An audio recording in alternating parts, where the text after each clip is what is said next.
એવું જ્ઞાન પ્રાપ્ત કરી લો, એવી સમજ કેળવી લો, એવો વિચાર કેળવી લો. આપણે એવો વિચાર કરી નાખીએ, આપણી દ્રષ્ટિ એવી કરી નાખીએ આપણે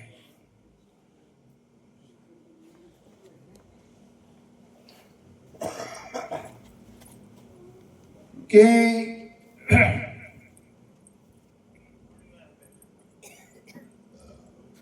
સોનામાંથી જેમ દાગીના બને, માટીમાંથી વાસણ બને,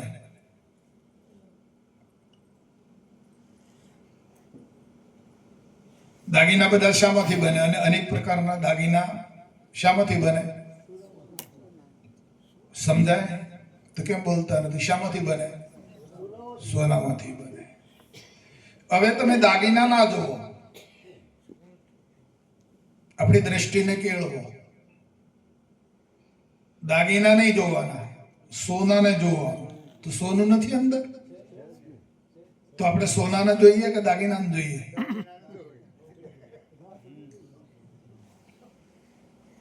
આપણી દ્રષ્ટિ ક્યાં છે?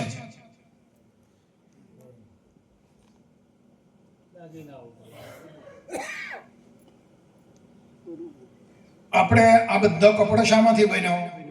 રૂમાંથી. તો આપણી દ્રષ્ટિ કપડા ઉપર છે કે રૂ ઉપર છે?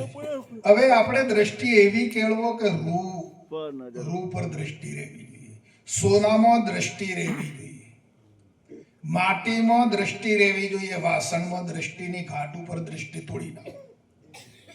આપણો વિચાર બદલી નાખો. આ વિચાર બદલવા માટેનો આ રસ્તો છે. પછી જે ઝાલ્યો અને આપણે પકડી રાખેલો છે એને વિચારમાં જો જીવન જીવીએ એટલે બદલાતું, એટલે રસ ચડતો નથી. આ માંગણી બેવાની આ છે કે આપણને કેમ રસ ચડતો નથી, આપણને કેમ આમ થાય, કેમ આપણે વિચાર નથી બદલવા દેતા, બદલતા. આપણી વાણી છે એ નથી બદલતા. આપણે એ જ પ્રકારની વાણી જોઈએ, એ જેવું જોઈએ ને એવું જ બોલીએ. બરાબર? આપણે દરેક વાસણને જોઈએ ખરા, ઘડો જોઈએ, માટલું જોઈએ, માટલી જોઈએ, ઢોકણું જોઈએ, બધું જોઈએ ખરા, પણ જો આપણે માટલું ને ગોળો ને ગાગરી ને આવું બધું જોયા કરીએ છીએ. નહીં, માટી જોવો તમે.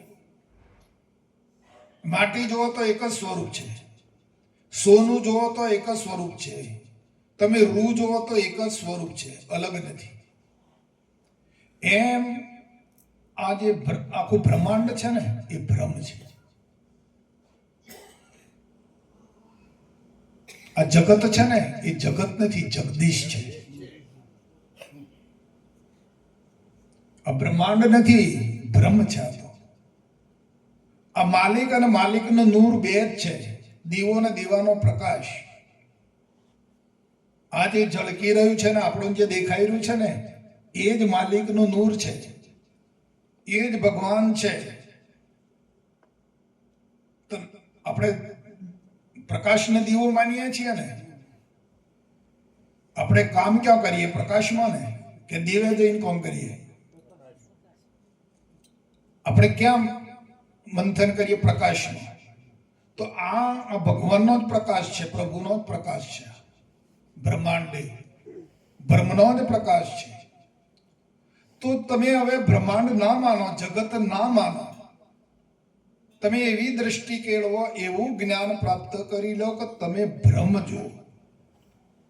કપડામાં જેમ રૂ દેખાય, દાગીનામાં સોનું દેખાય, એમ આ જગતમાં જગદીશ દેખાય. પછી એમાં પછી તમારે આ જગત જો જગદીશ મનાતું હોય તો એમાં દેહ આવી ગયો કે ના આવી ગયો?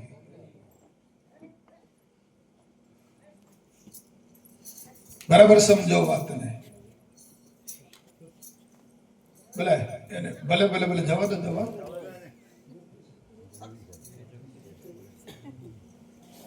જો આપણે જગતને જગદીશ માનીએ, બ્રહ્માંડને બ્રહ્મ માનીએ, તો એમાં આપણું શરીર ના આવી ગયું? તો આપણું શરીર એ શું છે? બ્રહ્મ છે. તમે શરીરને જ્યાં સુધી શરીર માનતા રહેશો ત્યાં સુધી આ જ્ઞાનનો ચસ્કો, જ્ઞાનની ખુમારી નહીં આવે. આપણો વિચાર બદલી નાખો, દ્રષ્ટિ બદલી નાખો.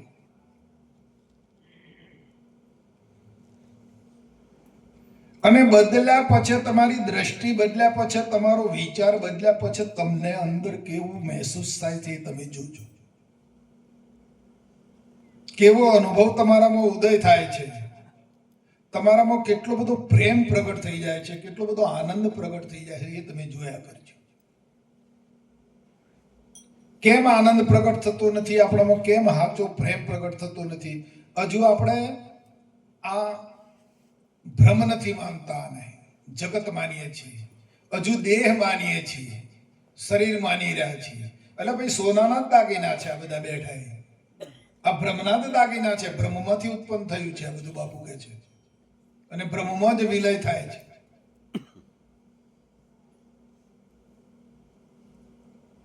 સમજાય છે વાત કે હું ગાવે છે?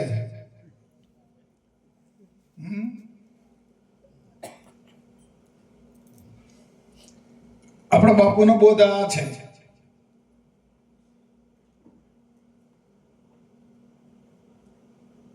પછી એને વિચારોમાં આપણે દેહાદેક વિચારોમાં કે મલિન વિચારોમાં કે ગંદી દ્રષ્ટિથી આપણે વિચારતા હોઈએ અને જીવન જીવતા હોઈએ તો ભ્રમની ખુમારી નહીં આવે વાલા.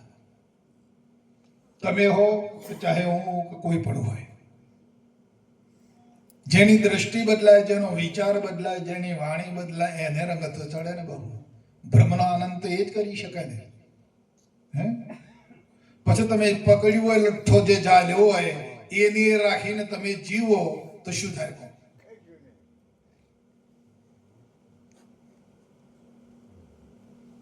તો જગતવાસીમાં અજ્ઞાનીમાં અને જ્ઞાનીમાં ફેર શું છે?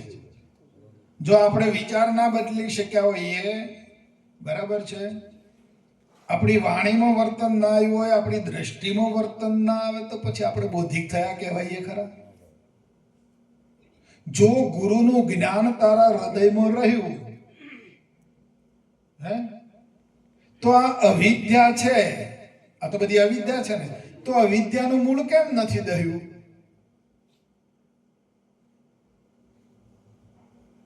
બરાબર. આજે અવિદ્યા પકડાઈ છે. અવિદ્યા ક્યાં પડી છે? આપણામાં છે ને કે પદાર્થમાં છે? આ પદાર્થે કોઈ દાડો કીધું કે તમે મને માઇક કહો એમ? આ બોલ,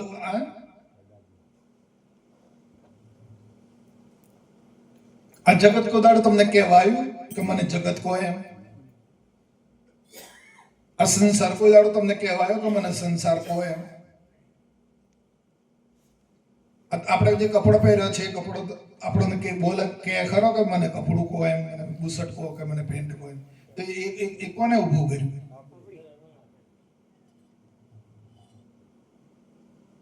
વાતને વિચારો વાલા. પદાર્થને તો જ્ઞાન નથી, આ પ્રકૃતિને તો કોઈ જ્ઞાન છે જ નહીં. આ તો ચેતને બધું ખડું કર્યું છે. આપણામાં રહ્યો જે ચેતનનો અંશ છે ને, એણે બધું મેળી મેળીને ઊભું કર્યું છે ભાઈ. તમે તું આમ મેળી નાખ ને તો વાત પૂરી થઈ જાય. હે, હા, તું હવે ફેરવી નાખ ને કે આ ભ્રમ જ છે એમ માની લે ને. હે, તે જે પકડ્યું છે લઠ્ઠો એ છોડી દે ને. તું જે તારે તે જે માન્યતા માની છે એ બંધ કર ને.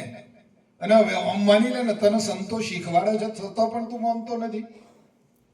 બરાબર, તું આમ માની લે. હવે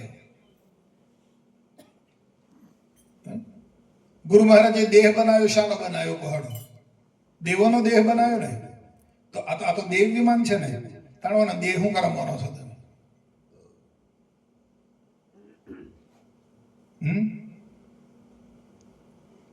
તો એ આપણો જો આગળનો વિચાર છે ને, દેહનો અધ્યાસ છે ને આગળનો. ગુરુ મહારાજે તો દેવ વિમાન બનાવ્યું ને, અને પછી દેવ વિમાન બનાવીને દેવાથી દેવ અંદર પધરાયા ને. તો એ માન્ય કેમ થતો નથી તને? તું એ કેમ નથી જોતો? અને જે પેલું ગુરુ મહારાજને સોંપીને આવ્યો છે તે દાન કરી દીધું છે. આનું તો તે ગુરુ મહારાજને દાન કરી દીધું છે, તો હજુ તું એ દાન કરેલાને યાદ કરે છે? હે? એ તો ગયો. જ્યારે આવી સાચી નિષ્ઠા થશે, આવો વિચાર પકડાશે, આવી દ્રષ્ટિ કેળવાશે, તારે અંદર તમારે જ્ઞાન ગોતવું નહીં પડે, અંદરથી ઉદ્ભવશે જ્ઞાન. હા, ગુરુ મહારાજ આપણામાં પ્રગટ થઈ જશે ભાઈ. ગુરુ મહારાજને ખોળવાની જરૂર નથી, માલિકને ખોળવાની જરૂર નથી. માલિક તો અંદર પ્રગટ થઈ જશે તમને. હા, પણ આ પેલું આવરણ છે, આવરણને ભંગ કરી નાખો. જે કઈ પકડાયું છે, જેડા કાકા કંટાળો તો નથી આવતો ને? કંટાળો આવે તો કહેજો પાછા. એવું ના હું ના ના, અરે આ તો બહુ સતાવે ભાઈ તારે. હા, અંતકરણમાં પડેલું હોય ને મોય, એ સતાવે. હા,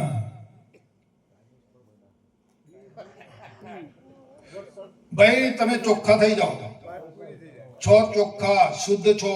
તમારા જેવું જગતમાં કોઈ ચોખ્ખું જ નથી. તમે જ શુદ્ધ છો, તમે જ આત્મા છો, તમે જ પરમાત્મા છો. બીજો દુનિયામાં ખોળવા જાઓ તો બીજો તમને ક્યારે પણ મળે એવો નથી. તમે શુદ્ધ થઈ જાઓ.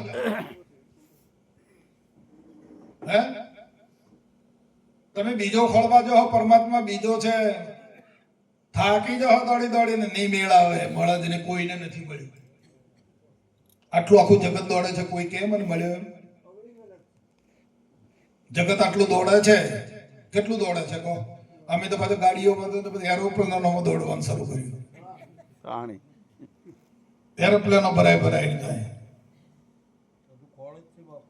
કોઈને મળે નહીં બાપુ.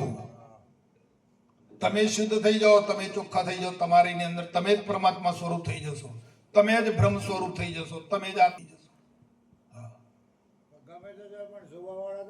હા,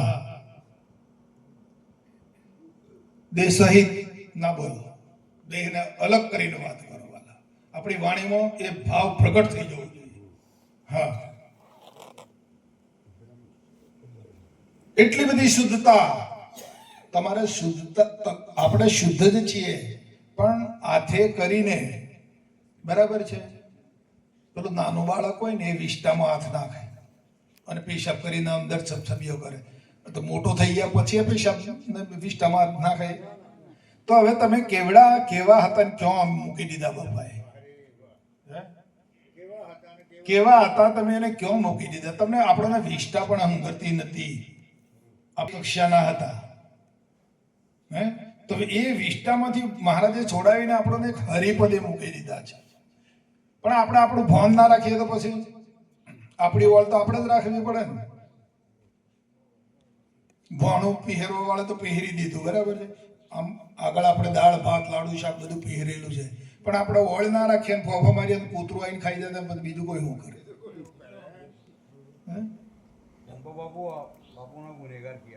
હા, હવે જે હોય એ બાબુ પરિગ્રહણ નહીં કરો, નહીં તો મને બ્રહ્મ હત્યાનો પાપ તો શું વાત? હા, નક્કી કરો. આ તો રસ્તે બાપુ ભેહો જતી હતી ટોળું, અને હોમેથી ઊંટ આવ્યું, તો ઊંટને બાળીને ભેહો પડી ગઈ અને ખાડામાં પડીને હાથ પગ ભાગી નાખ્યા. બોલે ઊંટિયા ભાગી ગયેલી, એને બાળીને તો ભડી ગયેલી છે. એમાં તો બધી ભેહો બધી પડી ગઈ ગયેલી છે બાપુ. હા, ઊંટિયાને બાળીને.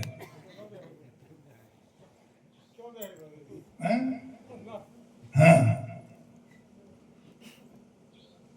વિચારજો. તમને આ વાત તમને યોગ્ય લાગે અને તમને એવું થશે કે ના ખરેખર, તો એ પ્રમાણે તમે તમારા વિચારને કેળવી લેજો. આ ખાલી સાંભળીને ઘેર જતા રહેવું એવું ના કરતા. ઘેર જ જવાનું છે અહીંથી દરેકને. અહીંયા કોઈ હંગરેમ છે નહીં. અરે તમને પ્રોગ્રામ કરવા માટે, આનંદ કરવા માટે બોલાયા છે. પણ આ વિચારને તમે કેળવજો, મનન કરજો. અંદર નિધ્યાસન કરવું, મનન કરવું, પઠન કરવું, વિચારવું એ ભક્તિ છે. ભક્તિ કોઈ આગવી વસ્તુ નથી. તમારા વિચારો મનોમનથી વિચારને કેળવજો, મનોમનથી તમારા મનને સમજાવજો. બરાબર? અને પછી જોજો તમે, અને જેનું છે એનું માની લેજો. આ જેનું છે ને એનું માનો. બરાબર? આખા વિશ્વનો માલિક છે જ. આ બધું માલિકનું જ છે. આપણને ભોગવવા માટે આપ્યું એટલે આપણું કરવાનું નથી. માલિકની છે આ વિભૂતિ. કોની છે? આ દેહ કોને આપ્યો? એક પાણીના છોટામાંથી આવો દેહ બનાવીને કોને આપ્યો? માલિક આપ્યો. તો માલિકની મૂડી છે આ. માલિકનું માનીને રહેજો. અને જો એમાં ગલફત કરીને તો દંડ ભોગવવો પડશે. માલિક નહીં છોડે. માલિકની મિલકતને આપણી કરવી છે ને એ આપણામાં ચોર બુદ્ધિ છે. મિલકત માલિક નહીં છે. અબ તમામ વિભૂતિ સર્વ સામગ્રી હરિતણી ભોગવે સકલ સંચાર, પણ મારું મારું કરશે એ ખાશે જમનો માર. આખી બધી જ વિભૂતિ આપણા શરીર સાથે બધી વિભૂતિ માલિકની છે. આપણને ભોગવવા માટે આપી છે. ભોગવો, ભોગવવાની ના નથી, પણ માલિકને માનીને ભોગવો. આટલી વાંચ નહીં આવે જીવનમાં. પણ જો ચોર બુદ્ધિ કરી હોય, બરાબર, હા, તો સમજી લેજો ભોગવવાની તૈયારી રાખજો. કરો, ચોર બુદ્ધિ કરવી તો કરી શકો, પણ ભોગવવાની તૈયારી રાખજો પાછા. તૈયારી કરો. માટે થોડું આમાં આ ઘણું કઈ નાખ્યું છે. અને બધાને આજે શિવરાત્રીના પર્વ ઉપર બધાની અંદર ચેતન શિવ પરમાત્મા બેઠો છે. અને એ જ ચેતન પરમાત્મા શિવ દરેકને સદબુદ્ધિ આપે, સદ વિચાર આપે, સદ તમને ભક્તિ આપે એવી મારી પ્રાર્થના છે. બોલો સદગુરુ